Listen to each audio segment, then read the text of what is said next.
আসসালামু আলাইকুম সবাইকে। কোরবানি ঈদ মানে একদিনের উৎসব না, এই ঈদের সাথে জড়িয়ে থাকে অনেক আবেগ আর অনেক স্মৃতি, আবার অনেক আবেগ স্মৃতি তৈরিও হয়। যেহেতু আমরা শহরে থাকি, তাই কোরবানি ঈদের জন্য গরু কিনা হয় ঈদের ঠিক একদিন আগে, কিন্তু আমার বাবা পারেন না 1 মাস আগেই কিনে ফেলতে। কিন্তু সেটা তো আর সম্ভব হয় না, কারণ শহরের ব্যস্ততা, এরপর জায়গার অভাব তো আছেই।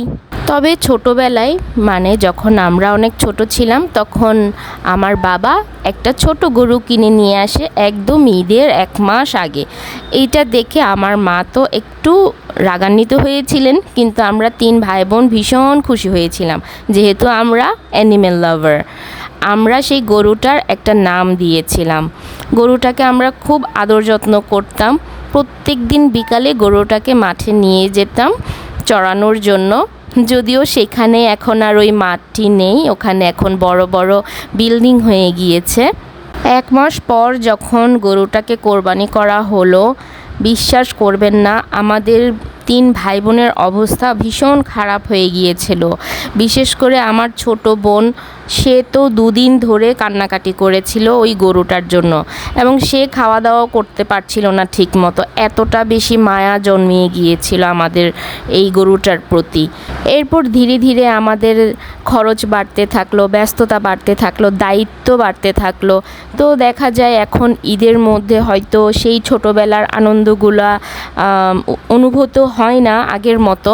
কিন্তু যখন আমরা ছোট ছোট বাচ্চাদেরকে যখন দেখি, তারা ভীষণ মজা করছে, আনন্দ করছে, সত্যি আমি আসলে ওই বাচ্চাগুলোর মধ্যে আমি আমার নিজেকেই দেখতে পাই। অনেক সময় দেখা যায় আমি অনেক মিস করি এই জিনিসগুলো।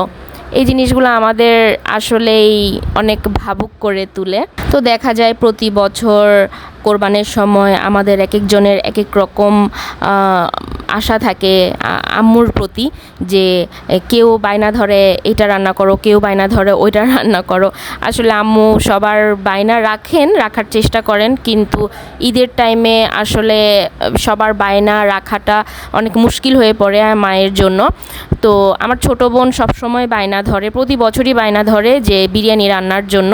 তো দেখা যায় ব্যস্ততায় বিরিয়ানিটা করা হয় না, কিন্তু এইবার আমার মা তার কথা রেখেছেন, ঈদের দিন বিরিয়ানি রান্না করে খাইয়েছেন। বিরিয়ানিটাতে খুব বেশি কিছু ইউজ করেননি, আমি গল্পের মধ্যেই আপনাদেরকে দেখিয়ে দেওয়ার চেষ্টা করলাম আমার মায়ের সিম্পল রেসিপিটা। দেখতেই পারলেন আমি সেই রকম মেজারমেন্টটা আসলে বলিনি, কারণ এখানে অনেকগুলো বিরিয়ানি করেছেন, সেভাবে মেজারমেন্টটা করা হয়নি। তো উনি যে প্রসেসে বিরিয়ানি সবসময় রান্না করেন অ্যাজ ইউজুয়াল ওইটাই করেছেন, আর আমিও সেটা আপনাদের শেয়ার করলাম। আর এই তো মাঝখানে আপনারা যেটা দেখতে পারলেন, মাঝখানে দিয়েছিলেন টক দই আর গরুর দুধ দিয়েছিলেন। আর এই তো দেখতে পাচ্ছেন কি সুন্দর বিরিয়ানি, গল্প করতে করতে বিরিয়ানি হয়ে গেছে। এটা খেতে ভীষণ মজা হয়েছিল। বিরিয়ানিটা কি বলবো, যেহেতু কোরবানির গরুর মাংস দিয়ে করা হয়েছে, মাংসটাও একদম সফট হয়েছে, আর তেমন খুব একটা মশলাও দিতে হয় নাই, এমনিতেই ভীষণ মজা হয়েছে। তো আমি বলবো এই বিরিয়ানিটা কোনো বিরিয়ানি না, এটা হচ্ছে আমাদের কোরবানি ঈদের গল্প।